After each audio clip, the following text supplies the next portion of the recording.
Michelle, and welcome to Monday Night's Treasure Vortex with hosts Gypsy Jules from YouTube Zero Discrimination and GypsyDigs.com, as well as myself, Amanda Digger Degaz. Tonight we have special guests Tim Draper, Marc Hoover, Todd Andersen, and Chuch, and we are excited to have them as the Uncharted Expedition Team. So before we bring in our guests, hey Gypsy, how you doing?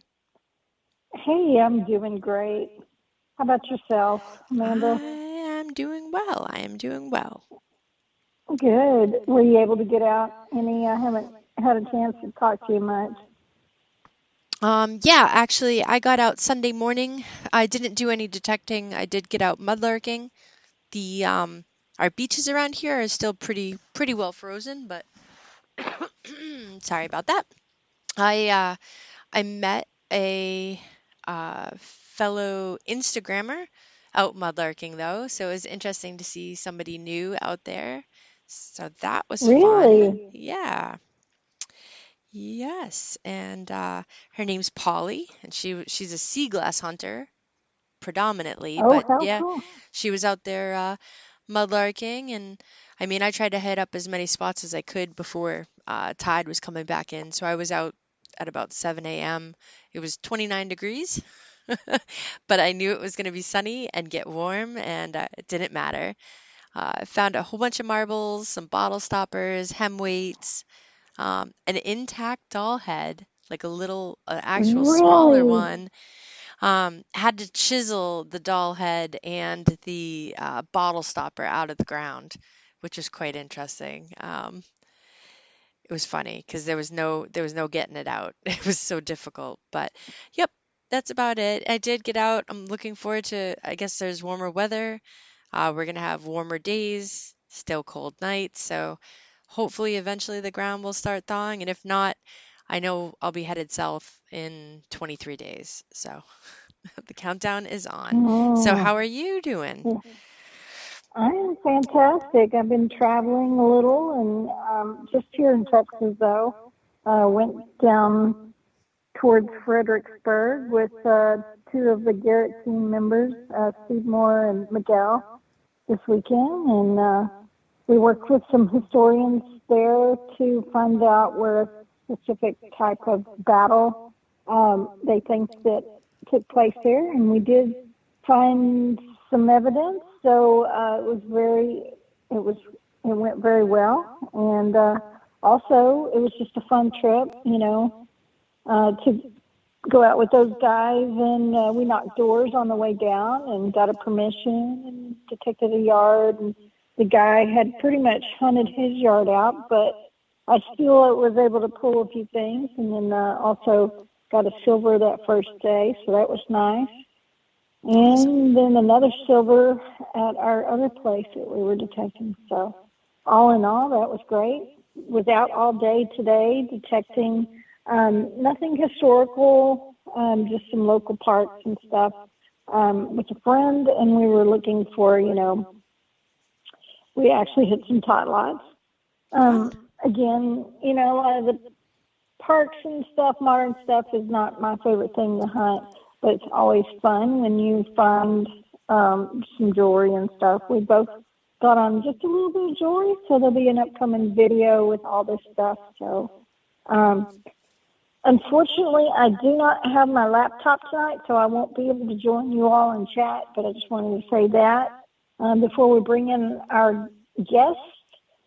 We have many guests here tonight, and I apologize for not being able to join you all in chat because of traveling, but anyway, it was such a pleasure getting to work with this team, Uncharted Expedition, and if all of you have not seen the latest Uncharted Expedition episode that I was a guest with their crew, it was just such a great time, and we'll get more into detail about that episode, but for now, I just wish you all, if you have not seen that episode, if you will go to YouTube, Uncharted Expedition, that particular episode is episode 4 of season 1.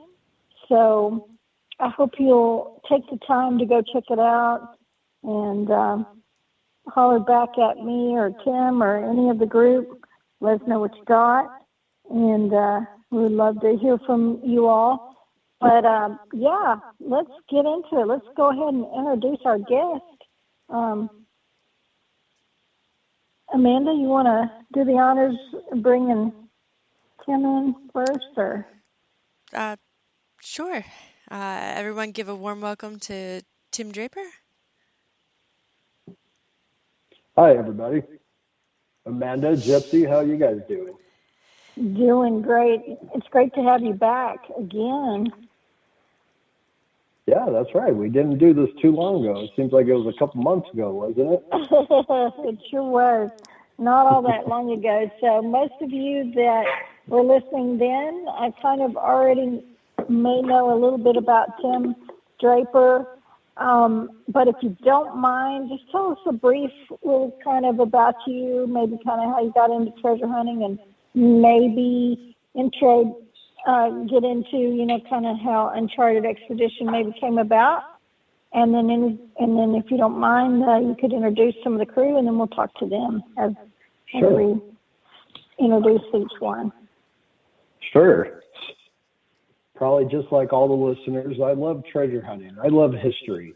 For me, I don't know if I had much of a choice. It's something that I've always had an interest in history ever since, social studies in 5th grade. I was just that guy that loved history. I remember in 5th grade, they gave me the book, and the cover had ancient Egypt on it, on the Great Pyramids of Giza, and I heard all the kids go, "Oh man, I don't want it." And it was a thick textbook for a 5th grader. It's like, "Oh man," but for me, that was perfect. That's what I like doing, and I've always been an outdoors man ever since I can't even remember not being in the outdoors. So having an interest in history and the outdoors, treasure hunting, as soon as I got my driver's license, that's what I did. A lot of kids, I remember back then, it was all about cruising the strip downtown, when you were younger and doing things like that. And to me, that wasn't as much fun. I was always trying to talk my friends into taking a dirt road out in the mountains that we haven't been to yet. That's the adventure for me. So after many years of doing it, and it just became my life, I luckily got to meet some really good treasure hunters and explorers. Most of them have passed on now, but they passed on a lot of information to me, things that have been passed down for generations, and some of it is very hush-hush type information. And after doing it on my own for a few years, I realized that it's too much to do for one guy. There's no way with all the information, as my mentor started passing things down, documents, old maps, and, things like that, I started realizing I can't just do it with boots on the ground by myself. I need a team. I need people that think like I do, people who have an interest in doing these kind of things. And yeah, as the team grew, we became stronger as a whole. And before we knew it, we were able to take this information, do the research, get the guys out in the field and start making discoveries. And it's just been a really good ride. It's something that I'm very happy with that we decided to do it that way. And now I got people like Marc, Hoover, Todd, Andersen, we got Chuch, who's running our camera. Between all of us, the whole Treasures in America Uncharted Expedition Team just makes a great crew. That's phenomenal. It's always great when you can connect and work with one another and kind of help each other out in areas as well. Yeah, that's exactly right. And it's just like many other organizations that are out there. It doesn't matter if it's religious. It doesn't matter if it's a secret society, whatever it is. you'll find that as you group up, and it's just like, the treasure hunting community and metal detecting community, we're all the same. We like to share our videos. We like to share our finds. Well, we're all one big community, and we're helping teach, and we're all learning from each other. And so it's very surprising what happens when you get a group of like-minded people together. We just become stronger as we end up going on. We gain more knowledge. If I don't know something, Marc knows it. If Marc doesn't know it, Todd knows it. And if we don't know it as a group, we figure it out. So we're just a very strong group that really enjoys what we do. And, I tell everybody, like, I just did an interview for a magazine, and one of the biggest questions was, what's the biggest treasure? People ask me that all the time, and I can go on about an old bronze coin or the Spanish sword, certain things that I found. But I tell everybody the biggest treasure for me is going out with my friends, going out, and it's the hunt. It's the going out with people and learning new things and experiencing that with other people. So true. And I just wanted to thank you all for letting me join you on one of your expeditions. It was great. It was a great experience.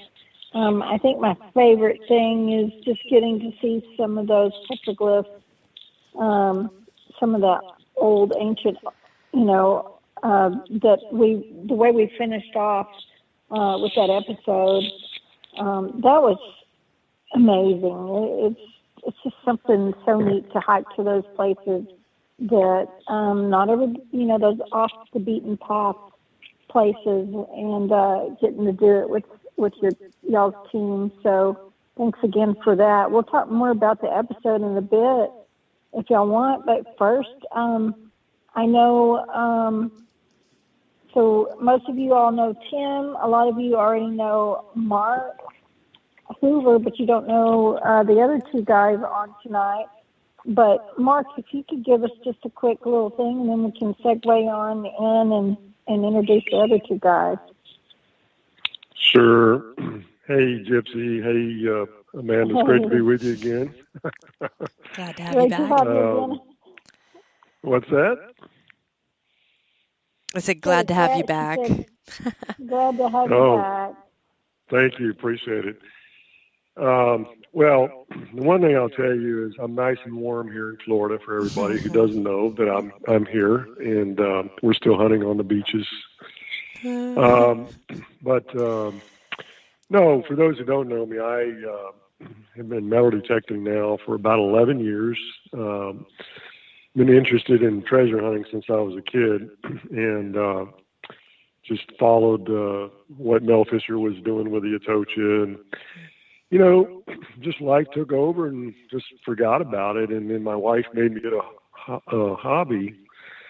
And so I started metal detecting on Saturdays and golfing on Sundays. And one thing led to another. And then the metal detecting and treasure hunting pretty much just took it all over. So I don't golf anymore.